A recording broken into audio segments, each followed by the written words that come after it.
Players గారు ఉండేవి కదా, వీడియో ప్లేయర్స్. అవి తీసుకొచ్చి ఒక ప్లేయర్ కొనుక్కొచ్చి అవి చేసుకునేవాడిని, అవి డ్యాన్స్ క్లాస్లో చూపించేవాడిని. అదే ఈరోజున డిస్కో డ్యాన్సులు కానివ్వండి, బ్రేక్ డ్యాన్సులు కానివ్వండి, వేవ్ డ్యాన్సులు కానివ్వండి, ఇలాంటి డ్యాన్సులు రావడానికి నేను వైవిధ్యంగా ఉండాలని ఎప్పటికీ పరితపిస్తూ ఉండేవాడిని. వాళ్ళ మొనాటినీగా ఫీల్ అయ్యేలా చేసేవాడిని కాదు. అది ఫైట్స్లో కూడా అదే విధంగా ఉండేది. And then critically important is understanding your target audience and customers.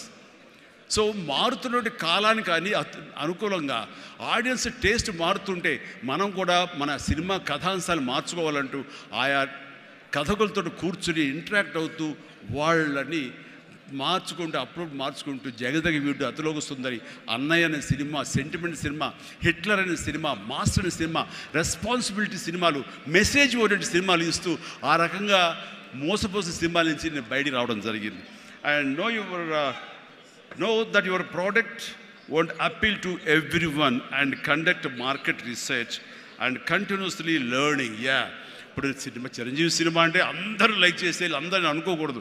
కొంతమంది డిస్లైక్ చేసేవాళ్ళు ఉంటారు. కానీ డిస్లైక్ చేసేవాళ్ళని కూడా మనం ఇంప్రెస్ చేయాలి అంటే కనుక మనం ఏ విధంగా మన యాక్టింగ్లో మార్పులు చేర్పులు చేసుకోవాలి అనుకుంటాడు. ఇక్కడ ఉన్నటువంటి కొంతమంది ఇండస్ట్రీలో, సార్ మీ సినిమాల్ని దొంగతనంగా చూసేవాళ్ళం సార్. ఇదేం కర్మయ్యా, దొంగతనం ధైర్యంగా చూడొచ్చు కదా అంటే, లేదు సార్ అలా చూస్తే మా వాళ్ళు కొంతమంది ఎందుకురా సినిమాలు అంటే అవేనా అని అనేవాళ్ళు సార్. అదేంటయ్యా సినిమాలకు కూడా తేడా చూపిస్తారా? అవును సార్, అందుకని మీ సినిమాలు మీ డాన్స్ అంటే మాకు ఇష్టం సార్, అందుకని సెకండ్ షోలకి ఎవరికి తెలియకుండా కామ్గా వెళ్ళిపోయి చూసి వచ్చేవాళ్ళం సార్. ఏమిటి అసలు అవి చూసి కాలేజీలో ఆ పెర్ఫార్మెన్స్ ఇచ్చేసేవాళ్ళం సార్, మాకు ప్రైజులు వచ్చేసేవి. ఆ రకంగా అందరినీ కూడాను, ప్రతి ఒక్కరిని కూడా నేను నా వైపు ఆకట్టులాగా చేయగలిగాను. అలాగే learn from mentors and successful entrepreneurs. ఎవరైతే మీకంటే ముందే సాధించారో వాళ్ళని మీరు ఆధారంగా చేసుకుని వాళ్ళు ఏ విధంగా అంత స్థాయికి వెళ్ళారు, టాటా వాళ్ళు కానీ ఇంకోళ్ళు కానీ వెళ్ళారు. అంటే నా విషయంలో రామారావు గారు, నాగేశ్వరరావు గారు ఆ స్థాయికి వెళ్ళారంటే క్రమశిక్షణ, టాలెంట్ అనేది ప్రూవ్డ్. కానీ ఇక్కడ క్రమశిక్షణ అనేది చాలా ఇంపార్టెంట్. అందరితో సత్సంబంధాలు పెట్టుకోవడం ఇంపార్టెంట్. నిన్ను క్రిటిసైజ్ చేసే వాళ్ళు ఉంటారు, ఆవేశపడకు, వాళ్ళ తప్పు వాళ్ళు తెలుసుకుంటారు, నువ్వు సంయమనం పాటించాలి. అండ్ అట్లాగా నేను నా సీనియర్స్ నుంచి నేర్చుకుంటూ వచ్చాను. Learn more mentor and successful entrepreneurs of course. అలాగే నెట్వర్క్ అనేది చాలా ఇదిగా ఉండాలి మీకు, అంటే డిస్ట్రిబ్యూషన్ సైడ్ కానీ ఇంకోటి కానీ మీ ప్రోడక్ట్ మార్కెటింగ్ చేసుకోవట్లేదు. అలాగా నా విషయంలో నాకు అండగా నిలబడింది, నన్ను ప్రజల్లోకి నిరంతరం తీసుకెళ్ళేది ఎవరంటే నా అభిమానులు. మీ ఎంటర్ప్రినర్స్కి ఎలాగైతే కనుక నెట్వర్క్ ఉంటుందో, అబ్జర్వ్ చేసుకుంటారో, డిస్ట్రిబ్యూషన్ ఉంటుందో, మార్కెటింగ్ స్ట్రాటజీస్ ఉంటాయో, అలాగా నా అభిమానులు ఎప్పటికప్పుడు నాకు అండదండలు అందిస్తూ కొండంత అండగా నిలబడ్డారు. వాళ్ళు నా కోసం ప్రాణం ఇచ్చే లెవెల్కి వాళ్ళు ఉన్నారు. నేను అన్నాను, మీరు నాకు ప్రాణం ఇవ్వక్కర్లేదు, మీ యొక్క సహాయ సహకారాలతో రక్తం ఇచ్చి ప్రాణాలు నిలబెట్టండి అన్నాను. ఆ మాట పుణిగి పుచ్చుకుని 25 సంవత్సరాలుగా ఈరోజు కూడా వాళ్ళు రక్తదానం చేస్తూనే ఉన్నారు. వాళ్ళందరికీ జీవితాంతం నేను రుణపడి ఉంటాను. అందులో భాగంగా ఎక్కడో ఉన్నట్టు నా మాట, ఇక్కడ మాట్లాడిన నా మాట అమెరికా దాకా వినపడింది. కాబట్టి ఆప్తా ఎన్నోసార్లు నా పేరు మీద బ్లడ్ బ్యాంకులు నిర్వహించారు, రక్తదానాల శిబిరాలు నిర్వహించారు. ఈ రవి కానివ్వండి, మధు కానివ్వండి, ఇలాంటి వాళ్ళందరూ కూడాను ఇవి చేశారు. ఈ రోజున అన్ఫార్చునేట్లీ రవి వర్రే ఒక బ్రెయిన్ స్ట్రోక్ వచ్చేది ఆగిపోయినప్పుడు, ఆ విషయం తెలిసినప్పుడు అతనికి వీడియో పెట్టాను నేను.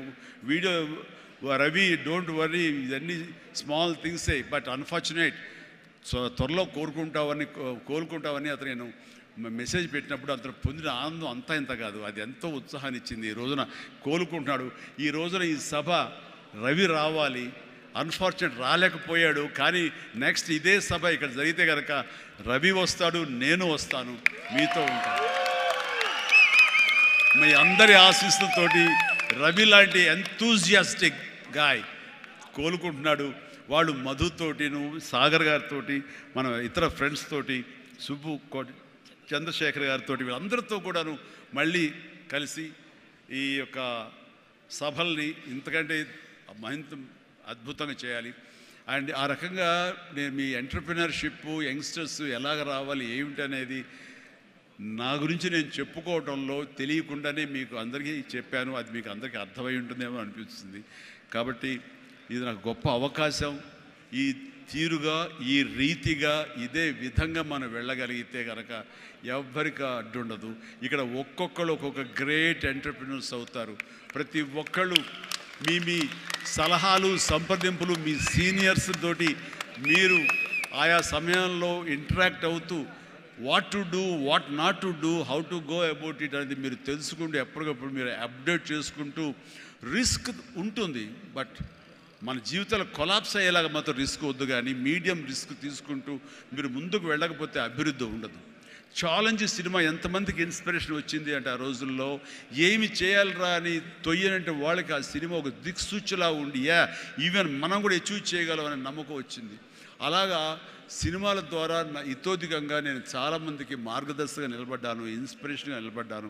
ఆ రకంగా మీరు కూడా ఈ వండర్ఫుల్ జీవితం ఒకే ఒక జీవితం దీన్ని సద్వినియోగపరుచుకుంటూ మీరు మరింత హైట్స్కి ఎదగాలని మరింత అభివృద్ధిలోకి ఎదగాలని ఇదే సభ 1 ఇయర్ లోపు జరిగినప్పుడు మీరు ఫీల్ అవ్వాలి. లాస్ట్ టైం మనం వచ్చే జనవరి 25 కానీ ఈ జనవరి 26 ఆ ప్రాంతాల్లో మనం ఎంత ఎదిగాము ఇది అంటే చిరంజీవికి మీరు చెప్పుకుంటే కనుక అంతకు మించి నాకు కావాల్సిన ఇంకేమీ లేదు. ప్రతి ఒక్కరిని మనస్ఫూర్తిగా ఈ అవకాశాన్ని సద్వినియోగపరచుకోండి. మీ యొక్క అభివృద్ధికి దీన్ని thank you thank you thank you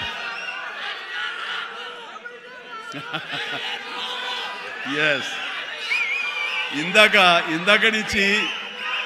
నుంచి చాలా చెప్తూ నా అచీవ్మెంట్స్ గురించి చెప్పాను. Pawan Kalyan is my achievement, Ram Charan is my achievement, నా ఫ్యామిలీలో ఉన్న అందరు బిడ్డలు అందరూ కూడా నా అచీవ్మెంట్. వీళ్ళందరూ చూస్తుంటే ఇది కదా నేను సాధించానని. మొన్న పవన్ కళ్యాణ్ ఇంటికి వచ్చినప్పుడు ఒక మాట అన్నాడు, అన్నయ్య నీకు ఒక మాట అనేవాడికి గుర్తుందా అని. ఏమన్నానరా, మన ఇంట్లో ఇంతమంది మీరందరూ ఉన్నందుకు నాకు ఈ అవకాశం భగవంతుడు ఇచ్చినందుకు ఇది నాతో ఆగిపోకూడదు. ఒక రాజ్ కపూర్ ఫ్యామిలీలో ఎంతమంది ఎలా ఉన్నారో ఆ రకంగా మరొక రాజ్ కపూర్ ఫ్యామిలీ మన మెగా ఫ్యామిలీ అవ్వాలి అని నువ్వు చెప్పావు. ఈ రోజున చూస్తుంటే తలుచుకుంటే నీ మాట ప్రభావం నీ మాట మంత్రంగా ఈరోజు పనిచేసి మన ఫ్యామిలీలో ఇంతమంది 9 ఉన్నావు 10 మంది దాకా ఉన్నావు అంటే కనుక నీ మాట పవర్. ఎందుకంటే నువ్వు చాలా నిష్కల్మషంగా అంటావు, అనేదో కన్విక్షన్తో అంటావు, అందులో ఎలాంటి పొల్యూషన్ ఉండదు కాబట్టి దానికి బలం ఎక్కువ అన్నయ్య. మంచి మనసుతో అంటావు, పాజిటివ్తో అంటావు అని కళ్యాణ్ బాబు అంటే అవును కదా అనుకున్నా. తెలియకుండా అదే ఒక పత్రిక కపూర్ ఫ్యామిలీ ఆఫ్ సౌత్ అంటూ మా గురించి ప్రస్తావించినప్పుడు భగవంతుడా, ఇది మా గొప్పతనం కాదు, నువ్వు ఈ ప్రజలు నా అభిమానులు ఈ ప్రేక్షకులు మమ్మల్ని ఆదరించారు కాబట్టి మేము ఈ స్థాయిలో ఉన్నాము అనుకున్నది ఆ రకంగా సాధించగలిగాము అనిపిస్తుంది. అండ్ గతంలో ఎప్పుడు నేను ఏ సభలోనూ ఇంత మనసిప్పి మాట్లాడుకోలేదు. అది మీతోటి నేను మనసిప్పి మాట్లాడుకునేంత ఆప్తుల మధ్య ఈ ఆప్తా సంస్థ సంబంధించి నా గుండెని టచ్ చేశారు. అందుకనే లోపల నుంచి అది తన్నుకు వచ్చింది కాబట్టి మనస్ఫూర్తిగా నా కుటుంబ సభ్యులతోటి నా వాళ్ళతోటి నేను మాట్లాడుతున్నట్టుగా అనిపిస్తుంది. అండ్ మీరు ఎప్పుడు ఈ ఆప్తా సంస్థ ఇప్పుడు ప్రెసిడెంట్గా ఉండొచ్చు, రేపొద్దున ఇంకోటి ఉండొచ్చు, ఎవరైనా సరే ఇదే డెడికేషన్ తోటి ఇదే కన్విక్షన్ తోటి ఇదే నమ్మకంతో మీరు అంతా ముందు చేయాలి. అండ్ ఇక్కడ ఈ రోజున ఈ అద్భుతమైనటువంటి ఎన్విరాన్మెంట్లో ఈ యొక్క వెన్యూలో మనం చేయగలుగుతామంటే వెనకాల మన